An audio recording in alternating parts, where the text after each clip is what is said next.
മാസ്കിനെ കുറിച്ച്, അതായത് ഈ എന്നെ കുറിച്ച് നിങ്ങളുടെ ധാരണകളെല്ലാം പെശകാണ്.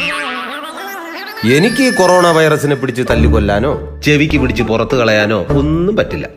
പക്ഷെ ഒരു കാര്യം ഉറപ്പിച്ച് പറയാം, നമ്മൾ രണ്ടാള് ഒരുമിച്ച് നിന്നാൽ ഈ സാധനത്തിന് നമുക്ക് ഇവിടുന്ന് കെട്ടുകെട്ടിക്കാം. ആദ്യമേ പറയട്ടെ, എന്റെ 2 മൂത്ത ചേട്ടന്മാരുണ്ട്. ഒരാള് N95 മാസ്ക്, പുള്ളിക്കാരനെ രോഗികളെ ശുശ്രൂഷിക്കുന്നവർക്ക് മാത്രം മതി. പിന്നൊരാള് ട്രിപ്പിൾ ലെയർ മാസ്ക് അഥവാ സർജിക്കൽ മാസ്ക്, പുള്ളിയെ ആശുപത്രിയിൽ ജോലി ചെയ്യുന്നവർക്ക് മതി. നമുക്ക്, അതായത് പൊതുജനത്തിന് വേണ്ടത് കഴുകി വീണ്ടും ഉപയോഗിക്കാവുന്ന കോട്ടൺ തുണിയിൽ 2 ലെയറുള്ള സാധാ മാസ്കാണ്. ദാ ഇതുപോലെ. ഇനി ഞാൻ പണി തുടങ്ങുന്നതിന് മുമ്പ് നമ്മൾ 2 ആള് ക്ലീൻ ആണെന്ന് ഉറപ്പാക്കണം.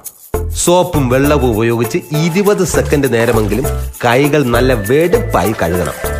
എന്നിട്ട് ദാ ഇങ്ങനെ വേണം എന്നെ മുഖത്തോട് ചേർത്ത് തലയ്ക്ക് പിറകിലായി കെട്ടിവയ്ക്കാം. കീഴ്ഭാഗം താഴോട്ട് വലിച്ച് താടിയോട് ചേർത്ത് കഴുത്തിന് പിറകിലായി കെട്ടണം. അല്ലെങ്കിൽ ദാ ഇങ്ങനെ. എന്തു വന്നാലും എന്റെ മുൻവശത്ത് തുടരുത്.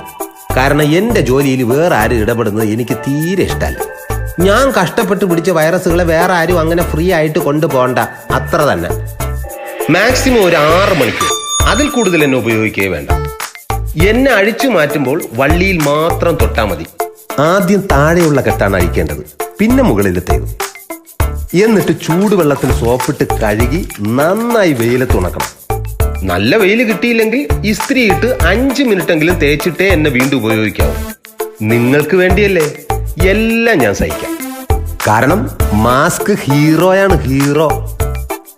ഇനി അഥവാ നിങ്ങൾ ഉപയോഗിച്ചത് ഡിസ്പോസിബിൾ മാസ്ക് ആണെങ്കിൽ കളയാനായി അടപ്പുള്ള വേസ്റ്റ് ബിന്നിൽ മാത്രം ഇടുക. അല്ലെങ്കിൽ ബ്ലീച്ചിങ് പൗഡർ ലായനിയിൽ 10 മിനിറ്റ് മുക്കി വെച്ച ശേഷം മണ്ണിൽ കുഴിച്ചിടണം. അതും പറ്റുന്നില്ലെങ്കിൽ അങ്ങ് കത്തിച്ച് കളഞ്ഞേക്കണം. തീർന്നില്ല, കൈകൾ വീണ്ടും നന്നായി മുൻപ് പറഞ്ഞ പോലെ കഴുകണം. സേഫ് ആയിരിക്കണമല്ലോ. പിന്നെ ഉപയോഗിച്ച ശേഷം എന്നെ ഒരിക്കലും അലക്ഷ്യമായി എങ്ങും വലിച്ചെറിയരുത്. ഇതൊരു അപേക്ഷയാണ്. അഥവാ ഞാൻ ഒരു വൈറസിനെയെങ്കിലും പിടിച്ചിട്ടുണ്ടെങ്കിൽ അത് മറ്റ് ജീവികൾക്കൊന്നും ഭീഷണിയാവാതിരിക്കാനാണ്. പാവങ്ങൾ ജീവിച്ചു പോട്ടെ, അല്ലെങ്കിൽ അത് വീണ്ടും നമുക്ക് തന്നെ പാരയായി വരും. ഒന്നുകൂടി, നമ്മൾ 2 ആള് ഒന്നിച്ച് നിന്നാൽ പിന്നെ ഞാനല്ല, നിങ്ങളാണ് hero. Break the chain. Stay home, stay safe.